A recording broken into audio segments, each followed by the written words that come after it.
BJP का बिहार बंद पूरी तरह फेल हो गया। बीजेपी के नेता भी इस बात को अब मान रहे हैं कि उनका दांव उन पर ही भारी पड़ गया है।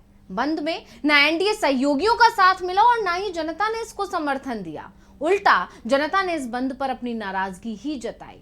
कई वीडियो ऐसे सामने आए जिसमें जनता बिहार बंद का विरोध कर रही है। जनता कह रही है कि हमें अपने काम पर जाना है, लेकिन बीजेपी नेता उन्हें जबरदस्ती रोक रहे हैं। और जनता का जो विरोध है उसको देखकर बीजेपी कार्यकर्ता, बीजेपी नेता बौखला गए और कार्यकर्ताओं ने जबरदस्ती बिहार बंद करवाने की कोशिश की, जिससे बीजेपी और बुरी तरह घिर गई। अब जानकार कह रहे हैं कि बिहार बंद ने राज्य में बीजेपी की हालत बता दी और यह भी बता दिया कि केंद्र की मोदी सरकार और राज्य की एनडीए सरकार से वो कितना नाराज है। वैसे बीजेपी से जनता की नाराजगी का एहसास उसके सहयोगियों को भी हो गया था, इसलिए तो सहयोगी दलों ने बंद को समर्थन तो दिया, लेकिन सड़क पर उतरने से परहेज किया। सिर्फ बीजेपी के नेता ही बंद कराने की कोशिश करते हुए दिखाई दिए। तो इस स्पेशल रिपोर्ट में हम जानेंगे कि कैसे बीजेपी ने बिहार बंद बुला अपनी फजीहत करवा ली, राहुल तेजस्वी को घेरने के लिए उनकी यात्रा को बेअसर करने की कोशिश करना बीजेपी को उल्टा भारी पड़ गया। तो नमस्कार, मैं हूं अंशिता। भारतीय जनता पार्टी की कोशिश थी पीएम मोदी के नाम पर बिहार की जनता को इमोशनल करने की, लेकिन यहां तो जनता पहले से भी ज्यादा भड़क गई। अब इसे देखकर जानकारों का मानना है कि जिस तरह बीजेपी नेताओं ने जबरदस्ती बिहार बंद करवाने की कोशिश की, उससे यह पता चल गया कि आने वाले चुनावों में बीजेपी की हालत कैसी रहने वाली है। जिस तरह बिहार की जनता ने पार्टी के बंद को नकार दिया, बिल्कुल उसी तरह बिहार चुनाव में भी नकार देगी। अब बड़ी बात यह है कि बिहार में बीजेपी सत्ता में है, बावजूद उसके उसे जनता का साथ नहीं मिला।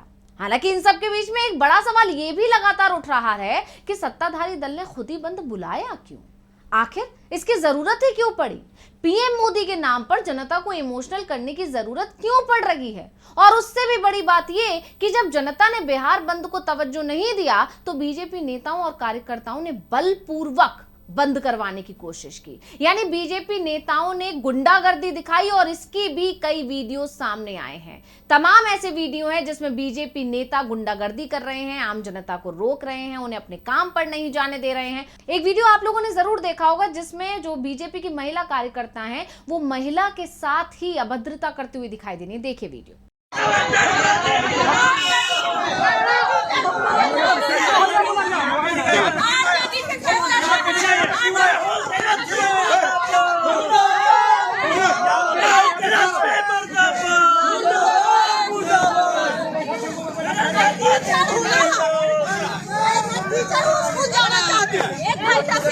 क्या हो गया?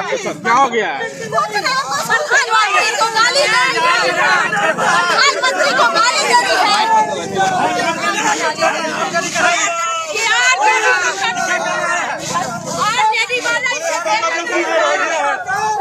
इस तरह के एक नहीं बल्कि अनगिनत वीडियो सोशल मीडिया पर वायरल हो रहे हैं, जिससे बीजेपी की अब जबरदस्त फजीहत हो रही है। विपक्ष कह रहा है कि जो अखबार बीजेपी के छोटे से छोटे कार्यक्रम को भी बड़ी कवरेज देते थे, उसमें भी बंद की खबरें कहीं कोने में सिमट कर रह गईं, क्योंकि ये पूरी तरह से फेल हो गया था।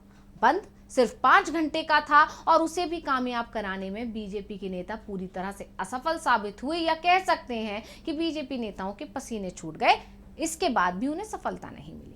तो बिहार बंद तो सफल नहीं हुआ, लेकिन पूरा विपक्ष अब बीजेपी की खिल्ली जरूर उड़ा रहा है।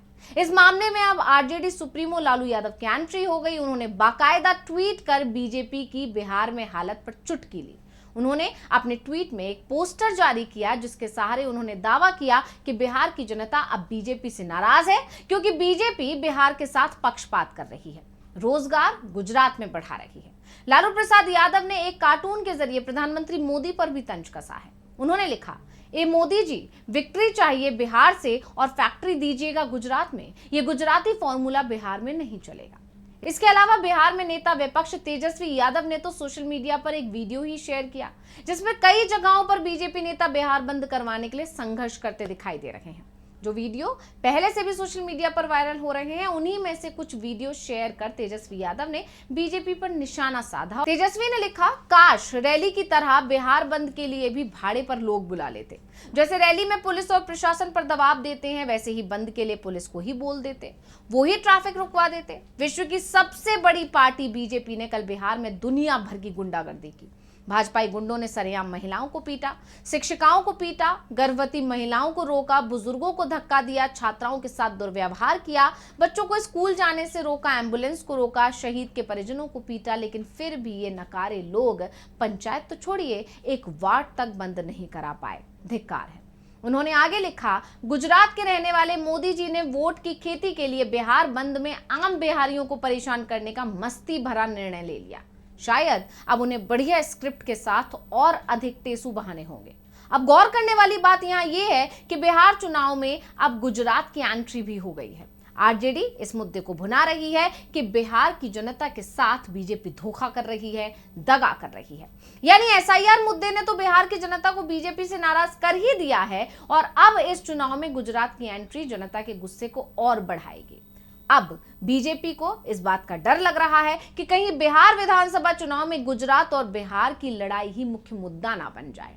वैसे भी लालू यादव के बारे में ये बात बीजेपी के नेता भी मानते हैं कि वो किसी को भी बड़ा चुनावी मुद्दा बना सकते हैं। 2015 के बिहार विधानसभा चुनाव आपको याद ही होंगे, जब मोहन भागवत ने आरक्षण को लेकर एक बयान दे दिया था। और फिर क्या था, लालू यादव ने इस बयान को लेकर बीजेपी को घेर लिया था और बीजेपी को इससे नुकसान भी हुआ था। और अब इस बार तो बिहार बंद के केंद्र में पीएम मोदी ही आ गए हैं। ऐसे में आरजेडी अब बीजेपी को घेरने की रणनीति बनाने में जुट गई है।